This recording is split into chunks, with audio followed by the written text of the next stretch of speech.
مولانا فضل الرحمان نے تحریک انصاف کو جواب دے دیا ہے۔ گرینڈ اپوزیشن الائنس میں جے یو آئی کی شمولیت ناممکن ہو چکی ہے، کیونکہ جے یو آئی نے مولانا کے تحفظات پہ کوئی جواب نہیں دیا۔ اسد قیصر روٹ کے لندن بیٹھ گئے۔ دوسرا معاملہ ہے ناظرین، عمر ایوب صاحب بڑے پریشان ہیں، تشویش کا اظہار بھی کر رہے ہیں اور ساتھ یہ بھی کہتے ہیں نہ ان کے پاس کوئی راکٹ لانچر ہے، نہ 16 ہے، عدالتیں ہیں اور عدالتیں انصاف نہیں دیں۔ ناظرین، پانی کی تقسیم، نہروں کا معاملہ، مذاکرات بھی شروع ہو گئے۔ چیف منسٹر سندھ نے اپنی ٹیموں کو خفیہ طور پہ بھجوا کے چیک بھی کرا لیا، نہروں پہ کام بند ہو چکا ہے۔ معین بھٹو نے جو وزیر ہیں بڑا اہم بیان دیا ہے، اسے نظر انداز کیا جا رہا ہے۔ اس بیان کی روشنی میں دیکھا جائے تو غلطی کہاں ہوئی، اس کی نشاندہی انہوں نے کی۔ پھر ناظرین، اس کے علاوہ کل حافظ نعیم صاحب نے اور جماعت اسلامی نے ایک بڑا کامیاب غزہ مارچ کیا ہے اور انڈین میڈیا چیخیں مار رہا ہے، پروپیگنڈا کر رہا ہے، وہ میں آپ کو بتاؤں گا۔ بسم اللہ الرحمن۔ ناظرین، میں ہوں طارق سمیر، ڈیلی ممتاز ڈیجیٹل ساتھ۔ ناظرین، سب سے پہلے میں آتا ہوں۔ ناظرین،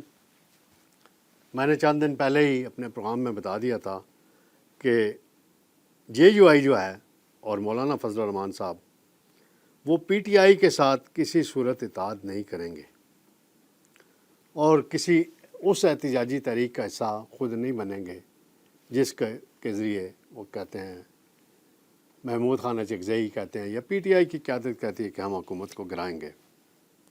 وہ اپنی کمپین چلائیں گے، اپنی پارٹی کے پلیٹ فارم سے کریں گے اور وہ کہتے ہیں کہ پارلیمنٹ میں ہم آزاد اپوزیشن کا کردار ادا کریں گے، نہ حکومت کا حصہ پہلے بنے ہیں نہ آئندہ بنیں گے۔ اور وہ 27 اپریل کو مینار پاکستان پہ اسرائیل مرد آباد ریلی منعقد کر رہے ہیں۔ پھر اور بھی پشاور میں اور کوئٹہ میں بھی انہوں نے اسی طرح کے غزہ کے مظلوموں کے لیے احتجاجی ریلیاں منعقد کرنے کا اعلان کیا ہے۔ جے یو آئی کا موقف یہ ہے، حافظ حمداللہ ہو گئے یا باقی جو ان کے رہنما ہیں، وہ یہ کہتے ہیں کہ پی ٹی آئی نے ہمیں واپس جواب نہیں دیا کہ انہوں نے ہمارے ساتھ چلنا ہے یا اسٹیبلشمنٹ کے ساتھ مذاکرات کر کے اپنے معاملات ٹھیک کرنے ہیں، کیونکہ دو کشتیوں پہ سوار ہیں اس وقت پی ٹی آئی۔ ایک طرف وہ کہتے ہیں ہم نے احتجاج کرنا ہے، تحریک چلانی ہے، گرینڈ اپوزیشن الائنس ہے، اس کو آگے بڑھانا ہے اور مولانا صاحب کو اس میں لانا ہے، اور دوسری طرف ان کے رہنما اعظم سواتی ہوں، بیرسٹر گور ہوں، گنڈا پور ہوں، باقی بھی کچھ ہیں، وہ کہتے ہیں ہم نے جی اسٹیبلشمنٹ سے معاملات کرنے ہیں، اسٹیبلشمنٹ سے کو منانا ہے۔ اسٹیبلشمنٹ کو، یہ وہی اسٹیبلشمنٹ ہے جس کو وہ کیا کہتے ہوتے تھے، عمران خان صاحب جنرل باجوہ کو کیا خطاب دیتے ہوتے تھے، میں ریپیٹ نہیں کرنا چاہتا، ساری قوم کو پتہ ہے۔ وہ ان کو جو کچھ کہتے تھے سب کو پتہ ہے۔ پہلے وہ شہریار افریدی کیا کہتا تھا اسمبلی میں یا ان انٹرویوز میں، آرمی چیف باپ ہوتا ہے۔ یہ خالد مکسی والی پارٹی والا باپ نہیں، وہ دوسرے تناظر میں کہہ رہے تھے۔ اب وہ الگ بات، وہ دوسری طرف ناظرین معاملہ چلا جائے گا۔ میں جے یو آئی تک فوکس کرنا چاہتا ہوں۔ جے یو آئی نے کچھ وضاحتیں مانگی تھیں۔ اسد قیصر کی وضاحت نہ آنے کے باعث سارے معاملات خراب ہو چکے ہیں اور جے یو آئی اپنے موقف پہ ڈٹی ہوئی ہے اور مولانا جو ہیں آئین اور قانون کے تناظر میں رہتے ہوئے اپنی جدوجہد کرنا چاہتے ہیں، اور اس حوالے سے کوئی شیڈول بھی انہوں نے دے دیے ہیں۔ تو ناظرین، دوسرا معاملہ ہے، عمر ایوب صاحب پھر ہائی کورٹ گئے ہیں کہ اڈیالہ جیل میں ملاقاتیں نہیں ہو پا رہی۔